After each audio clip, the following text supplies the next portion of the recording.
We've been in this mature series, and we started off with Mature Me, talking about focusing on maturing ourselves. Then we went to Mature Church, talking about what a mature church looks like. And now we're in this Mature Us part of it, where we're dealing with relationships. And what my prayer is, as we've gone through this series, is that you'll be thinking about, what's my next step?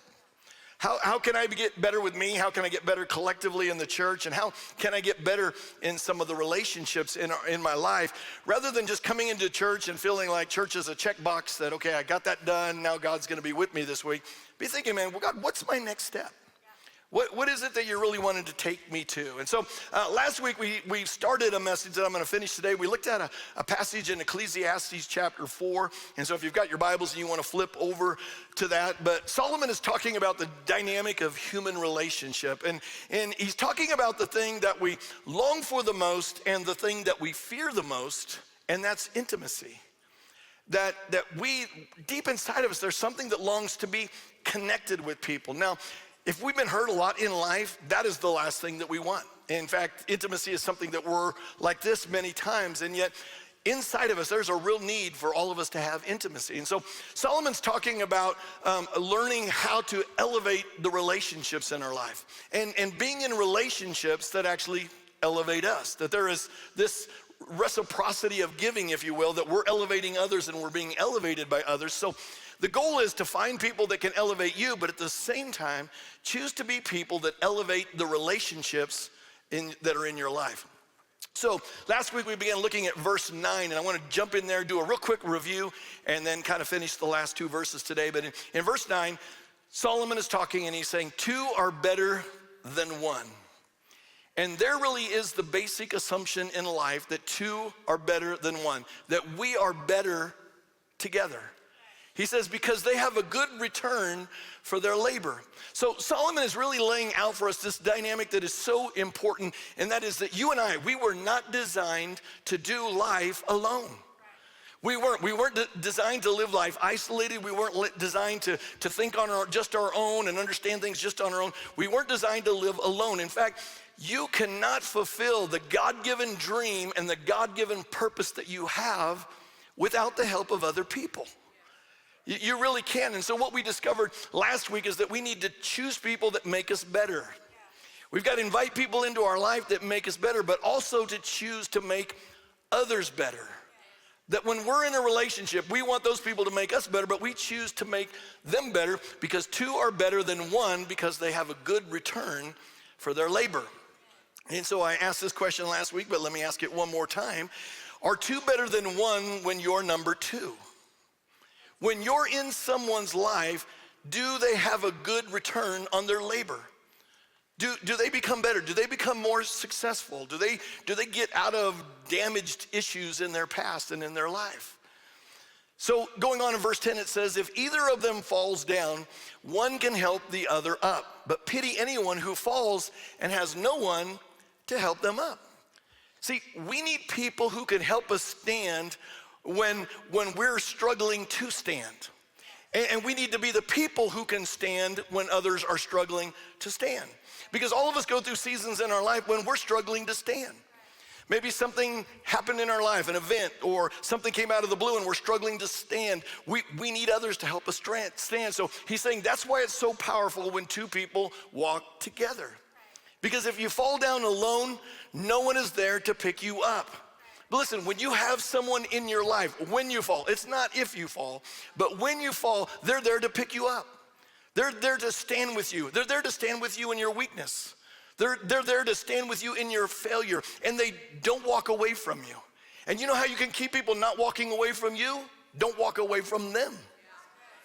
When they fail, when they fall, don't walk away from them, and eventually you'll build incredible relationships that even when you're falling, they will not walk away from you. Now, I know that was a real quick review, and I want to encourage you, if you didn't hear the message last week, to go back and listen to it. But I want to kind of dive on and go on in verse 11. And again, Solomon's talking, and he says, also, if two lie down together, they will keep warm. But how can one keep warm alone? And I mentioned this last week, but we use this cluster of verses a lot of times at weddings. And this is the reason why we often use this at weddings, is because we think this verse right here, that it's about sex. And so we use this verse at a wedding because two are finally going to lie down. Now, I know that's a little bit of an idealistic view because in a lot of cases today, they've been lying down for a long time already. Ouch. Just working from the ideal here. But Solomon is not talking about sex. He's not talking about that. He's actually talking about having the ability to survive freezing cold nights. See, life was harsh back then. Not Netflix isn't working harsh. I'm talking harsh. Where you are trying to survive from frostbite. You're trying to survive maybe from a predator coming and attacking you. And as I was thinking about this week, it caused me to think about being married to the same woman, Pam Brown, for nearly 34 years and sleeping together. That when one of us is away, we're either at a conference or we're traveling and we're apart, sometimes it's incredibly difficult for us to sleep. I struggle with it, but Pam really struggles to sleep when I'm gone. And the reason is because we have become conditioned to not sleeping alone. And there's a psychological condition to this, and it's built around safety and security. You see, you cannot sleep peacefully next to someone that you do not trust. You really can't. By the way, that's why a lot of people who sleep together do not sleep together. And I'm getting y'all today. It's because that you want that person to give you pleasure, but you don't really trust that person to give you peace. So when I travel to a conference and I go with a group of guys, I usually get a room on my own. If I'm on a motorcycle trip, I'll normally get a room on my own, except when I'm maybe with my boys or if I'm with my brother, then I won't. But otherwise, I get a room on my own. I'm a little OCD about this. I don't know if any of you are like this, but one time I went on a retreat with a few guys, and when I got there, I discovered that they wanted to put me in a king bed with another guy. And I freaked out. I don't mean I thought, okay, this is a little awkward. I literally freaked out. Have you ever seen an animal that just gets recently caged, how it runs around in the cage? That's what my mind was doing. I'm running around like this. And I told them, guys, this isn't gonna work. Listen, I'll go get my own hotel room. I'll sleep on the couch. I'll sleep on the floor, but this is not gonna work for me. I eventually got my own bed, but I shared a room with three guys. Two of them I didn't know. In fact, I just met them. And it wasn't peaceful.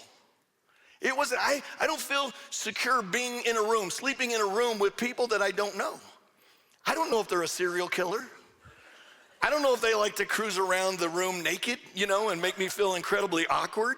I don't know what their sleeping habits are. I don't know if they snore or if they sleepwalk or talk in their sleep. In fact, I've got some experience with this because my oldest son, Richie the third, he is a sleep talker and a sleepwalker. In fact, there are lots of times that he actually carries on arguments while he's sleeping, and it's pretty entertaining to watch.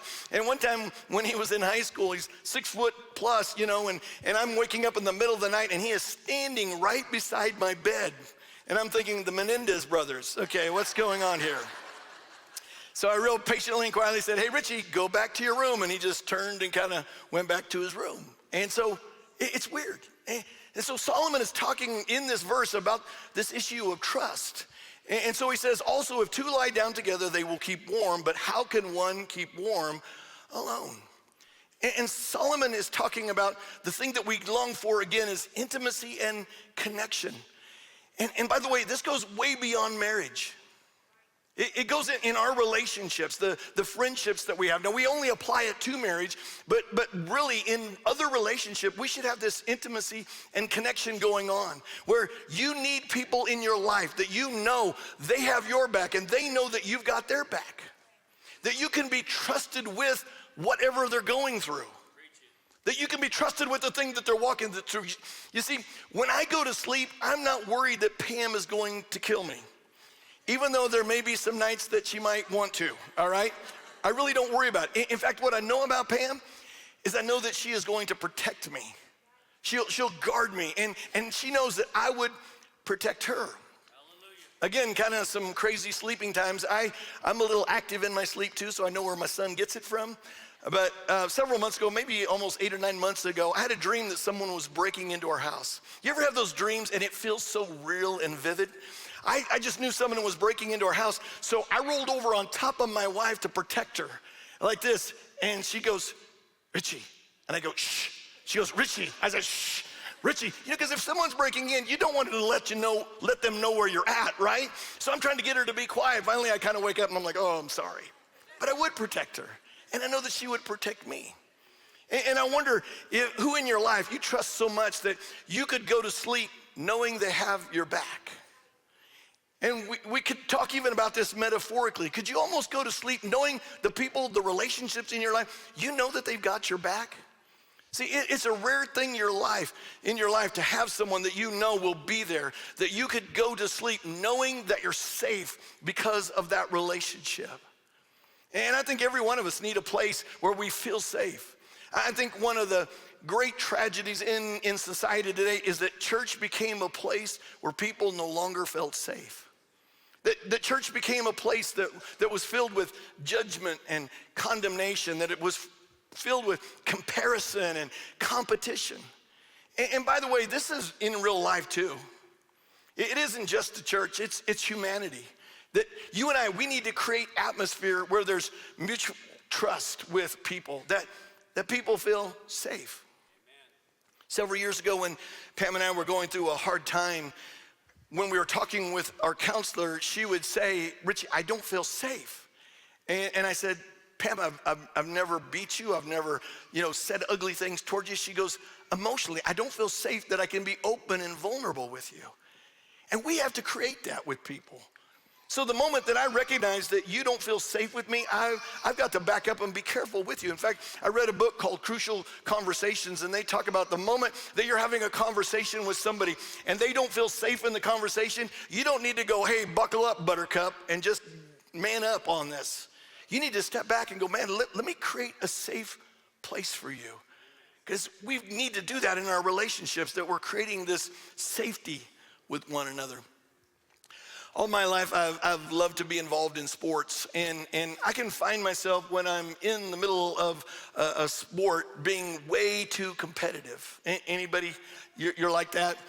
In fact, I really don't play board games with my kids because I got tired of them leaving and us being fighting and stuff. And the fact that we played a game called aggravation. I don't know if you're familiar with this, but you start off in base and you try to get your marble to go around the board to get back to home. Anyway, my kids, the great thing about the game is you get to kill other people and send them back to base so they have to go around again. But my kids, they would apologize. Oh, I'm sorry, I'm gonna have to kill you again. I'm like, that's the joy of the game, right? Being able to send somebody. So I've got to be careful because I know that if I'm playing with the wrong people, they can take me at my worst moment and just make that who I am. That in one moment of me losing my cool or maybe getting way too aggressive, they can take a snapshot of me and decide that's who I really am. So last fall, Pam and I discovered pickleball. Have y'all discovered pickleball? It's actually a lot of fun. And our church started a small group, pickleball group that we went to and we played. And when we showed up there were some people that were just playing for fun. I mean, they were kind of dinking the ball back and forth, and I thought, oh, that looks like fun. Let's go do that. But then they decided you're gonna keep score. Now, if you're gonna keep score, I'm not playing just for fun. I'm playing to win. And so the first time that I smashed the ball and saw the opponents and some people standing around, their eyes being really wide like, that's our pastor, I thought, man, I need to be careful. And they're very loving, so this is not a slam against them. But I needed to be careful, so I backed up a little bit. But then something would take over and I'd play aggressive again and, smashing the ball. And so every time we left, seriously, without fail, I'd always ask Pam, hey, was I okay? Was I too aggressive? Did I say anything? Because have you ever, you start talking trash to somebody and you're kind of joking around, but you go too far? Yeah, me either. But anyway, it happens sometimes in sports. And so I'd always ask her, babe, was I okay? Did I say anything? Is there anybody I need to send them a quick text? Hey, I'm so sorry, Pam Bradford, that I smashed the ball on you today. You know what I'm talking about? And so what I learned is you have to have people in your life who are for you. That they're for you, that they'll say, it's okay. You know what, I've got your back. I'm not gonna label you by this one moment. I'm actually gonna label you by all of the moments that I see in your life, and I'm not gonna take the one bad moment and label you by that. Because honestly, there are a lot of people who love to catch people in their worst moment and define them by their worst moment. And not only do they like to define them by their worst moment, but they love sharing that moment with anyone and everyone that they can share it with. And so maybe you and I, we need to ask ourselves, are we someone that can be trusted with someone's worst moment? In our friendships, in the relationships in our life, can we be trusted with someone's worst moment? Do we elevate the relationships in our lives? See, can people trust you to not uncover them by gossiping to others about a problem that they have or a mistake that they've made? Can they trust you? Which, by the way, do you know about someone that's gossiping with you, that the moment you guys butt heads, they're gonna gossip about you with someone else? That's why I always like to say it like this: if you're not a part of the problem and you're not a part of the solution, you're not a part of the conversation. Let me say that one more time, because that is a great thing for us to remember. If you're not a part of the problem, you're not a part of the solution, then you're not a part of the conversation. Because you see, it elevates people when they know that they can trust you. And it elevates you when you know that you can be trusted. That you can tell me some things, or I can see some things that happen in your life, and you can trust me with those things. So he goes on in the next verse, and he says, though one may be overpowered, two can defend themselves, and a cord of 3 strands is not quickly broken. So he writes, though one may be overpowered, two can defend themselves. And again, Solomon is showing you and I that you and I, we were not designed to live life alone.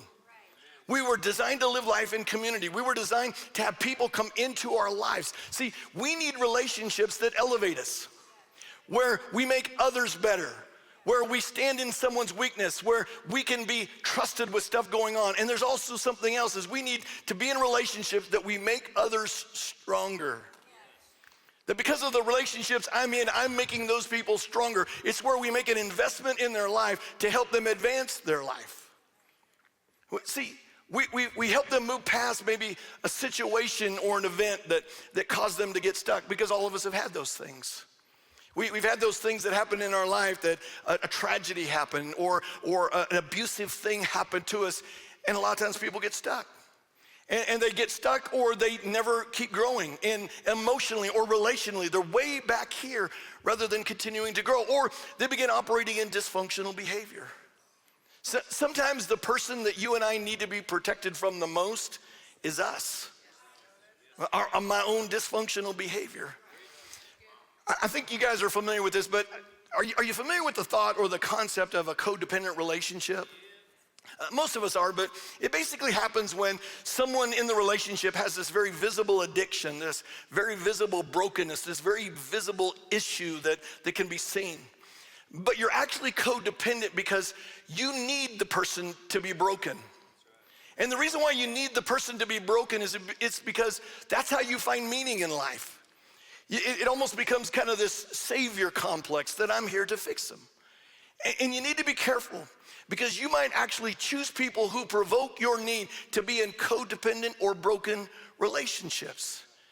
And intentionally or unintentionally, you may be provoking this. And a part of the reason why we choose broken relationships is because we want someone in our life that we feel better than them. They're down here and I'm only up here. And what it can do is create a benchmark of our own brokenness. And where we won't get past the dysfunction in our life because the person we're in a relationship with, they're way down here. And so we feel so good about ourselves. It creates a benchmark. And one of the ways that you can know if you're in a codependent relationship is that you're making the other person weaker and they're not making you stronger. See, a part of elevating others in the relationship is that you make them stronger.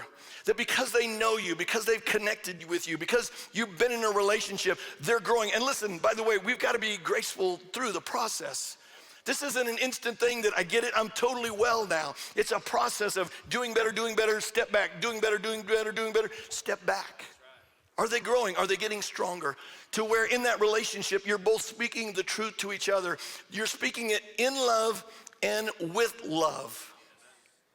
In other words, the end doesn't justify the means. You attacking them, trying to get them to change doesn't work. But at the same time, you challenge wrong behavior. And you can only do this at the level that you're connected with somebody, but you challenge the wrong behavior. And the important thing is, a lot of times, not what you're saying, it's what they're actually hearing. So are you saying things in a way to the people in your life that they can actually hear what you're saying? Do you have a community of people where you can have uncomfortable conversations, that they can have uncomfortable conversations with you about behaviors that they see that might be unhealthy? Do you have anybody in your life that you've invited into your life? You see, I've got some friends that I've invited them into my life, and I say, hey, keep an eye on me. Because here's what I know. I am one decision away from stupid. I am, and every one of us are. And if you develop a community in your life that you can trust them, because what you did is you said something that was kind of maybe low-key with them and kind of see how they handle it.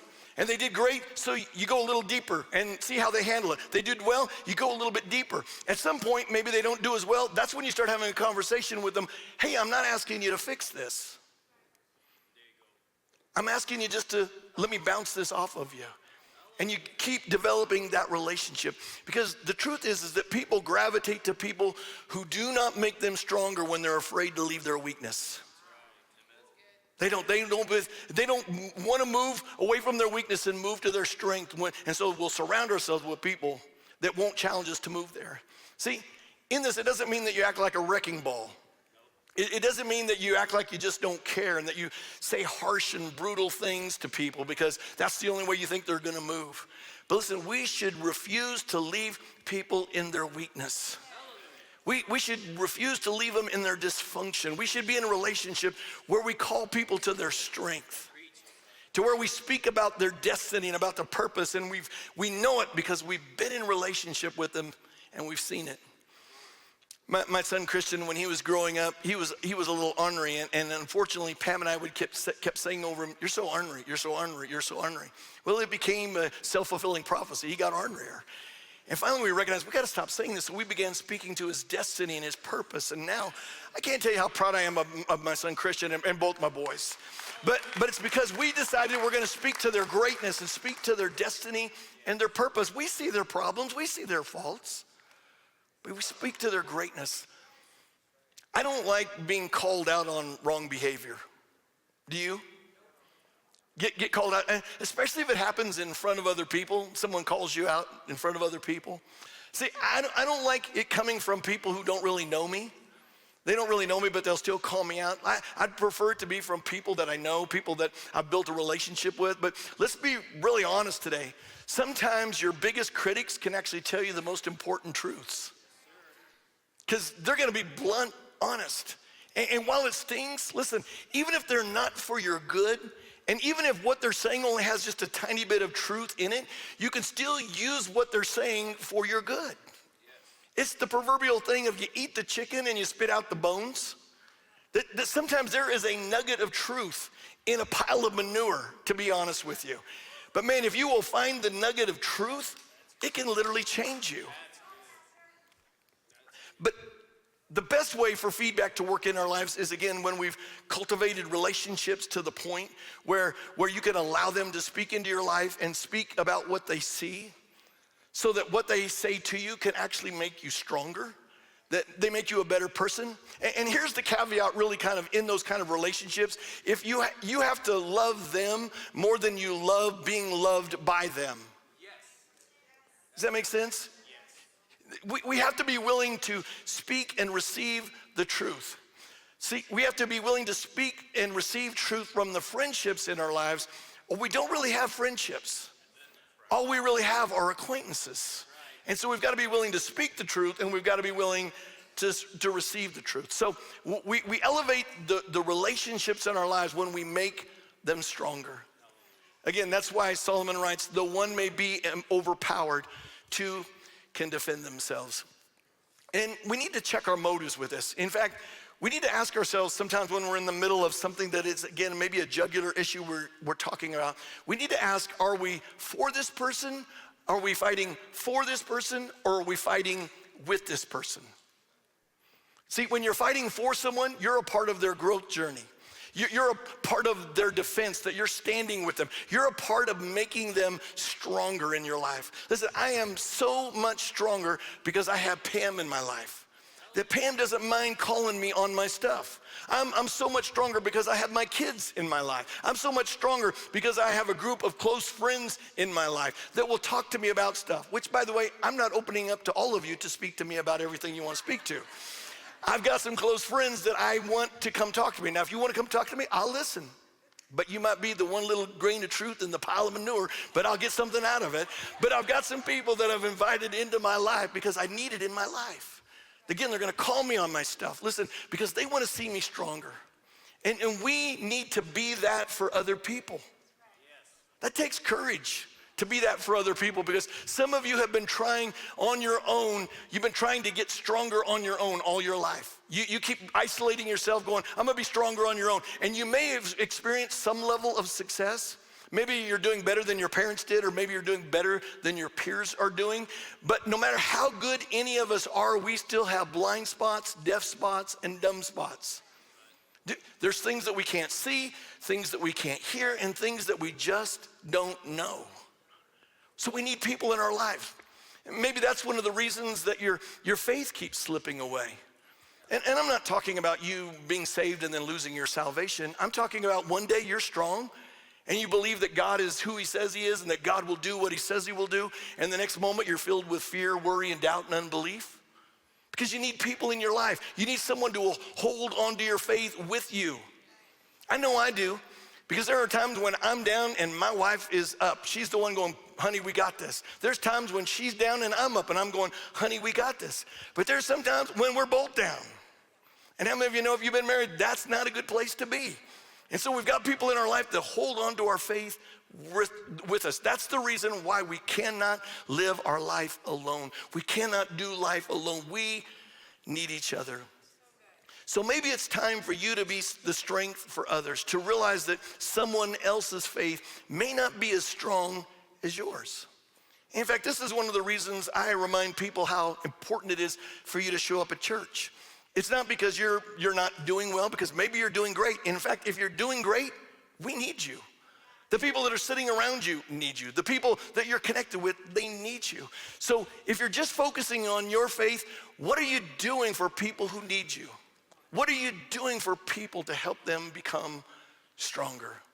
Well, Pastor Richie, that's kind of what we're relying on you to do. I'm gonna help you, but we need each other. And you need some close-knit, tight relationships in your life.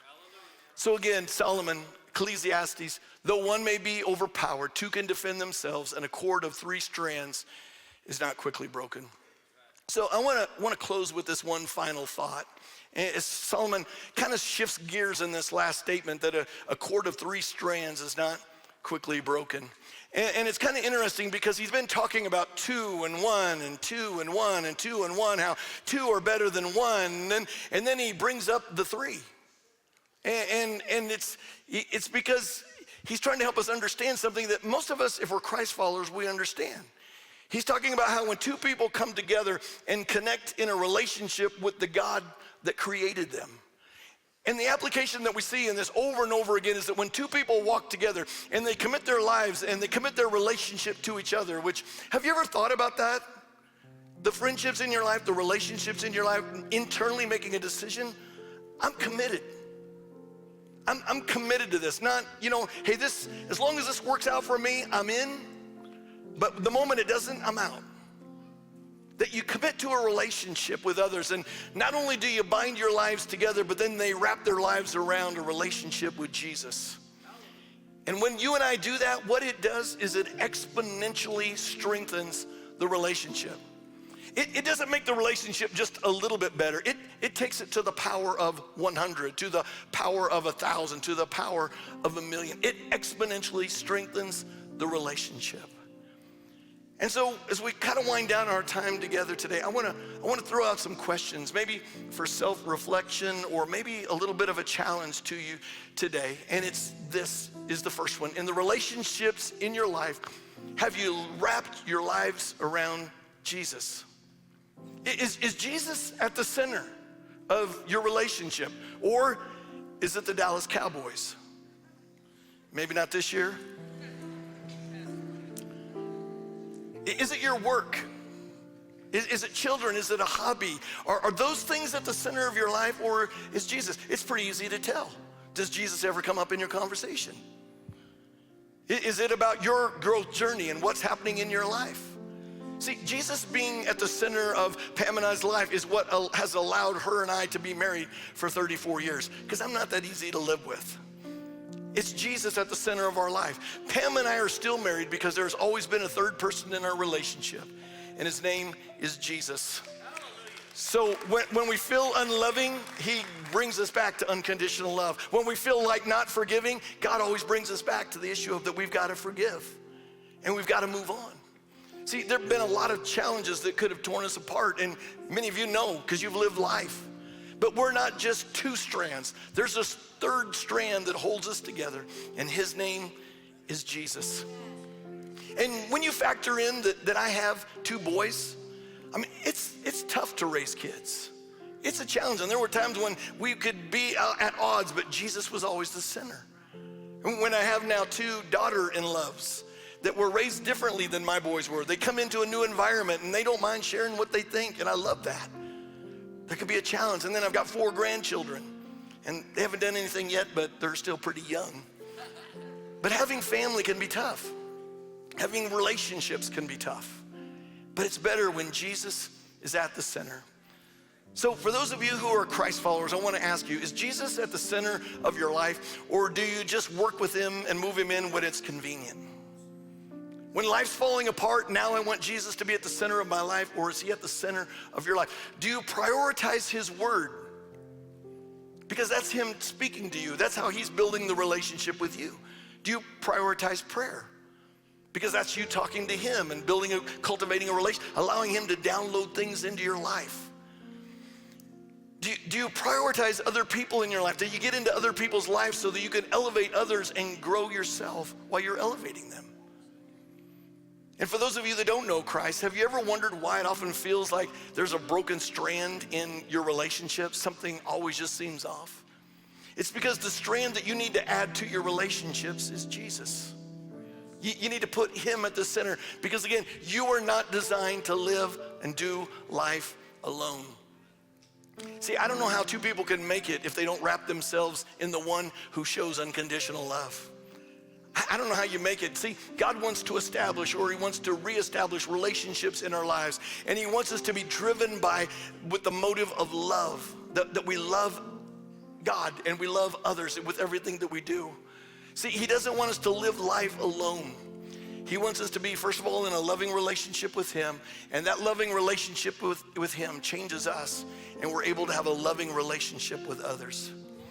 So I want to pray over you today. In fact, I'm going to invite you to stand, and if you don't mind just bowing your head and closing your eyes for just a second. I've got a few things that I want to pray over you today, and so if you don't mind just kind of locking yourself in with God for just a moment. We're not going to be too much longer today. But I want to pray, first of all, for every one of us to receive God's unconditional love.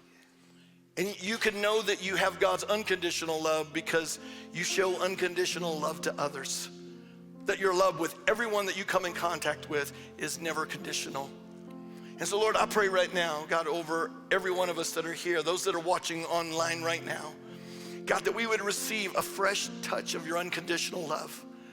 God, that we wouldn't just receive it in this moment, but God, that we would literally make a choice every day to stand under the waterfall of your unconditional love, that we're constantly allowing your unconditional love to be downloaded into our hearts and into our lives. So God, help us to understand your unconditional love. Help us to walk in your unconditional love, and help us to operate in your unconditional love, I pray today. As our heads are still bowed and our eyes are still closed, I know that there are potentially many of you here that you have broken relationships. That in your family there's something broken. In a workplace environment there's something broken. And I want to pray for God to begin to give you some wisdom, some insight, some understanding on what you can do to be a person that restores that relationship. Listen, forgiveness is always just on us, and restoration does take two people.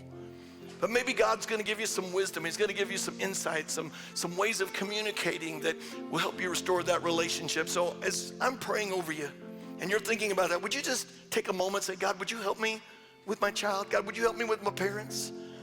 God, would you help me with this family member? God, would you help me with this coworker? So Lord, I pray today, Lord, for every one of us, God, right now. God, whatever the situation and relationship challenge might be right now, the relationship that's broken, I ask right now, God, that you'd give us wisdom. God, that you'd give us understanding and insight. God, what can we do to be a restorer of that relationship?